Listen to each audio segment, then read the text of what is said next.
And I see my sister actually, because my sister loves her dog. It's as much as I'll say on that. She has sent me stuff about dreaming animals, what it means, and like there's a lot of studies. It makes me wonder because like my first thought is when you look at something like dreams and see that there's way more, we'll say, on animals dreaming than there is people dreaming. I just did like, okay, I've been measuring animals a lot. Yeah, but it also makes you think like, yeah, it may not have been, exactly procured in the most. They definitely didn't start at the same time. They definitely probably started at least a couple hundred years separate from each other. A couple? No, that's a huge. Okay. Reason we're called 1700s Joe from a ship. No, you're right.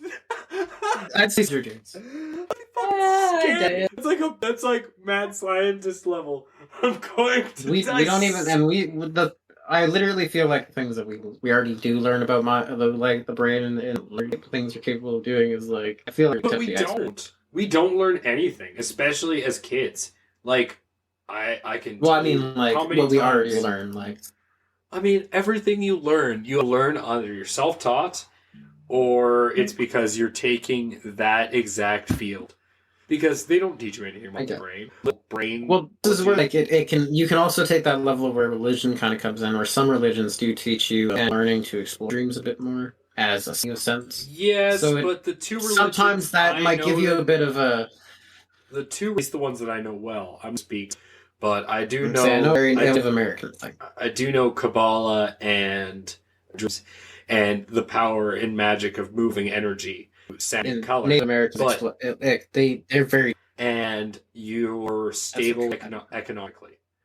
How to match B40 and have a success. The rabbit will tell you because you can't have any wants. You can't go in with the power of money. So you have to live a full that you have achieved in your life, at least what it is, and what you're learning is to supplement your life as you get older. Pass on the traditions. It's one of the coolest things about Kabbalah. It prevents corruption. It's an interesting outlook. I'm not sure I would 100% subscribe to that, but I do like the idea of it. Well, there are it's a good place to start, I would say, way of interpreting your dreams. I just don't like that it sets a regular tone of like you have to be years old to.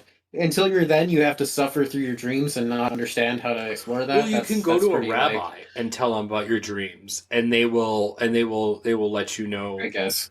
Like they will interpret your dreams for you, but they will never give you the means to do it. They will never teach you. That's how still to. Like it's the that you don't want. It's like keeping on a horse and not letting them. It's a thing. That's if magic was a real thing and it was more prevalent today, then you wouldn't want that kind of thing going into. You want to give a kid something that's going to there's old. That birds fly and attempt it. Yeah. When you're 40, instead of being that's when the bird gets to fly. That's a very that's quite literally half of your life. Yeah, I think that's the point. On my own, you didn't really things that John is talking about either. It's entirely possible that there's other stuff if you let's say this kind of mysticism was all powerful, and you learned it at your age. Who's to say that 5 years from now you didn't get fed up with things? All of a sudden you are using it in a not intended to be used. That's the whole. What I've learned in my attempts, and I do have the books that I've gone through that describe the attempts of what is essentially it's a book that was made by by an Arabic wizard that was translated by the Spanish king and was brought to. Some kind of like updated model. I don't quite remember the whole story. Do I have or the Grocia? No, it's called the Pictures. The other ways you called it. Yes, it is. It's called in other sense. The main one is it's the main way it's called. There's since it's a number breakdown of 3 books called Liber Altus, Liber something else. There's 3 of them, and one essentially it breaks down a description of magic. Let's see if I can find the link here so I can post it in chat. Or I get them from. Because the books I know, at least from what I studied in ancient magics and dreams, is obviously you have the Talmud, and you have what's it called? The Book of Tiberius. What's in chest there? It's Renaissance astral magic, astrology magic. Main book's called Liber Ateratus, I think. I don't know if I pronounced that properly. The next one is called Liber Virtus, and the other one is called Liber Rufus. What essentially these books describe, and I'm going to give my very loose translation, and it's to the book is written in a sense if you don't have an understanding of the concept of basic belief in magic, you will not understand these books. Like I stopped reading them because I knew I wasn't able to retain the knowledge that I was reading the book. And there's a time where I'd like to be able to do that. The way that it describes is essentially the aspect of magic is essentially you're not creating anything. You're essentially manipulating the energies that are already present in the universe during certain times of the year throughout the universe that you can calculate measure that have certain energies that are best represented on those days to essentially do certain things during that time that would have a better outcome. That is absolutely all it is. And it literally breaks down in the book a 365 day year, and it tells you the days based on when certain stars are in the sky. So that could be completely different from where you are. So it's hard to really understand because it was based on an Arabic wizard. Like I said, there's a lot of information in this book meant to not teach you if you're not aware of what is being taught. It's meant to throw it off so that way people who aren't fully aware aren't gonna fall into the hands. Like you said, it's not gonna. People who are going to use it for wrong and ill intent are gonna think it's fake and it's not gonna work. But what it really is just an understanding of what days of the year certain energies work best. And you essentially do certain things to help the activities you're doing those days have a better chance of going out in the result that you're hoping for. That is absolutely all it is. It's nothing super ridiculous or huge. You're not making things appear out of nowhere. You're just manipulating the energies of the universe during the times that they are best suited to achieve what you want. That's it. That's what magic is. That is the whole concept of magic, and that is all I've ever learned. You cannot do anything more than that. Dude, I mean, I understand, but it's just a 400-page book on magic and astrology written by an astrologer in the middle of the 10th century and then translated. I mean, I understand what you're saying, but if you look at old Arabic works, there's books from the time of Muhammad where they talk about. I'm not saying this is the one in all book. If you want to look up a cool book, look up the Grotia.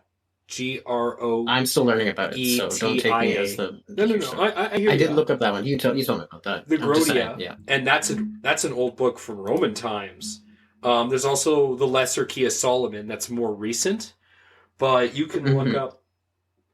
I also have one that talks about occult, like Indian kind of magic, so mysticism and things like that. So this book is, by all means, this is what I have taken from learning of these books. The Book of Tiberius. That doesn't mean that's how it is in every culture and how it all works and how. Like I said, this is in the link it says Renaissance astrology book. Now, if we go into it's not. If we can touch into this, maybe we'll actually talk about it fully next week, but. Just to cap on this little talk we're having on the dreams. When it comes to magic and dreaming, and I guess what we'll call mysticism, I've always believed in the mass of human psyche. I believe that energy is basically, since it is the fabric of the world and everything in quirks and quarks, that because every thought from every being creates energy. And if you have so much of a being like humans, or like any being, and we have certain thoughts and certain things that we imagine happening, especially if they're like thoughts, putting out that energy, as much as I hate to say it, the law of conservation of energy proves that it goes somewhere. And so we put out a certain energy and a certain frequency, and I think once that resonates on a global scale, all of a sudden coincidences happen, but on a magic scale. That's so huge. And to the point, huge. You're absolutely right. And to the point where it can be perceived as magic, like something like like something that would be astronomically impossible that seems magical in itself and must be perceived as magic is just because of our collective psyche that we have become accepted to this. And this is why magic is said to be better when it was older, because people had much more belief dedicated to the ability of the supernatural than there is now. I want to add to that a little bit. Like, absolutely, I totally agree. And what I'm saying is the book ascribes essentially what you're saying, because you bringing your energy, people bringing forth is creating a form of energy, right? Mm-hmm. Do all of that. Imagine that with the guideline of what days do the best thing that you want, right?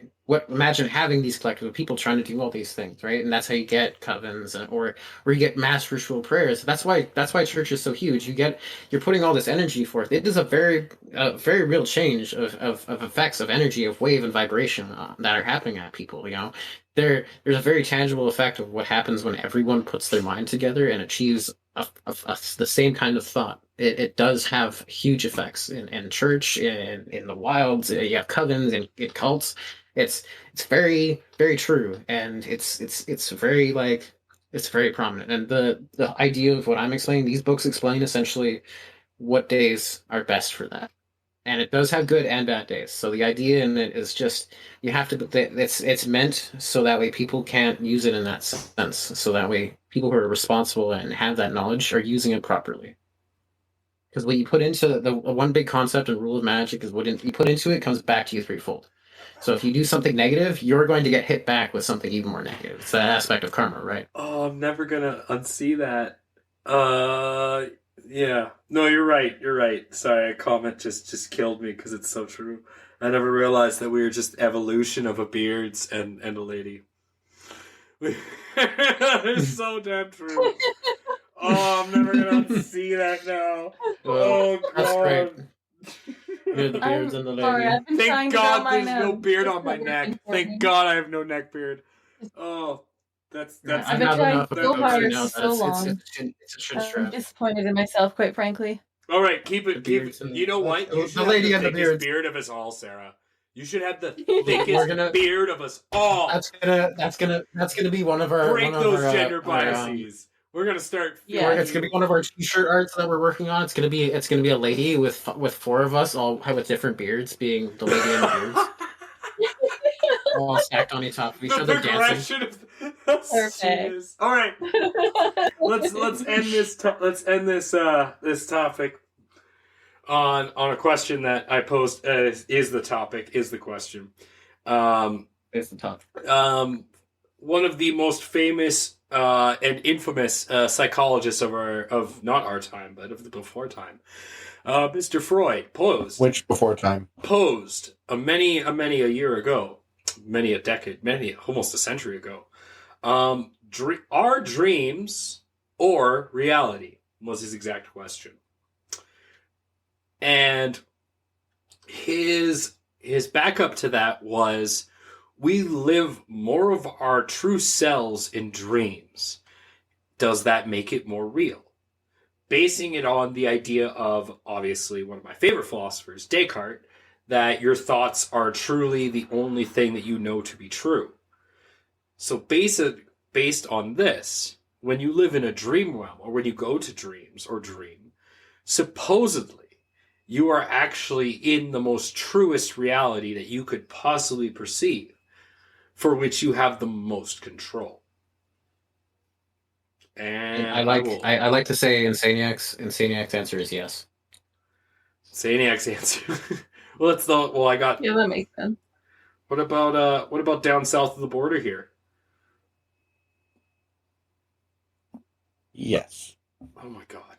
I'm so glad. Such vigorous answers.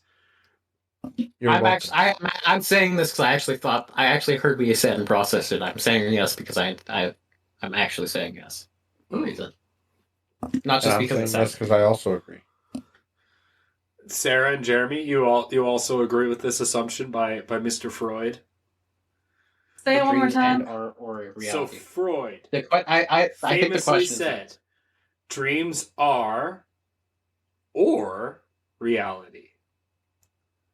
Yes. To which he then described that dreams, by definition of Descartes, that our thoughts are the only thing that are true. Dreams are technically the most real thing we perceive as humans. Or are they even real? Because they only exist in our head. Okay. My answer is the first part. Yeah, the first Second part. I forgot to add the Yes. or part, but yeah, it's our or. Yeah. R or, and I say yes. Multiple choice. I actually think that I agree with the whole thing because, yes, our dreams sort of reveal our thoughts and what's in our head, but at the same time, there is that question of, is there anything that is actually real to them? Like, sure, I can explore a giant mansion in my dreams, but that doesn't mean it's real, but it still shows what's happening in my head. So You creating that mansion is real. If you feel That's something, great. it doesn't Process make it thought. real. Yeah. Experience And it makes it. I've woken up like in pure abject terror from some of my dreams. Oh, or yeah. in joy or whatever. But like If that dream has your brain affected my believes morning. it's true, it's your experiencing. Right? Yeah. That's tangible evidence right there. Your brain is Oh, man. experiencing it. It must be Yeah. A happening. couple weeks ago, I woke up in the middle of a dream that I had to write a chemistry exam, except I wasn't prepared for it. And then, because I work at the school I went to, first thing in the morning, I walk in and see my old chemistry teacher, who is now the principal, and just bad day. Man, I never thought about that whole concept as a kid. That when you become a teacher, the nightmares you have as a student become your nightmares you have of work. That's terrifying. Pretty much. I never processed that till just now. I want to end on one. I want to end on one more thing just before I add to that, Sarah. I still have dreams that I have nightmares that I have papers to. I bet. Even though I graduated, do you I still- have nightmares that you go to work, that you go to school work without your pants on? I was gonna say, No. who here, of the 5 here, and in the chat, if you're out there in the chat, you can chime in too. Who here has actually had a dream where they go to school or go to work butt ass naked or without their pants on? Because I will honestly say I have, and in my dream I just didn't care. I looked Yeah, down, sounds and like funny you. enough, I even remember I was like, I looked down, I'm like, it's too late now. Yeah, that sounds like you. But It Oh, does. yeah. I want to dude, end I've on never this. had Did that you dream. guys ever actually like have those dreams where you were naked in front of people? No. I don't think I had that one at school. I might have had. A I different can't version. remember if I did or not. I had a dream about my teeth falling out once, and I had lots of dreams about flying, but never no pants. That's cool.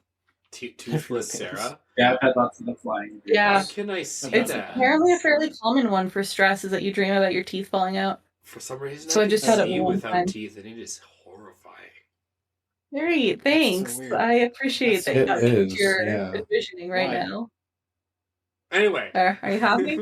Happy? Once again, I would like to thank our only patron for the wheel. If you liked the show, please like, share, subscribe on YouTube, or just follow us on Twitch. We are the Villains of the Villains Talk Show. Catch us anywhere you got podcasts. We will load up old episodes on the podcast, now on the YouTube as well. I'm sorry you all had nothing better to do. There he is, our only patron. He's in the chat. I'm sorry you all had nothing better to do, but I'm glad you spent it with us here. I am You're C4 one of the with people. Sarah V. Beside her is Insaniac. Below is Greasy Boy and the elusive gentleman himself, Sir Jeremy. And we are the Villains of the Villains Talk Show, and we will catch you. We next appreciate time. all of you. We love you all. Yay!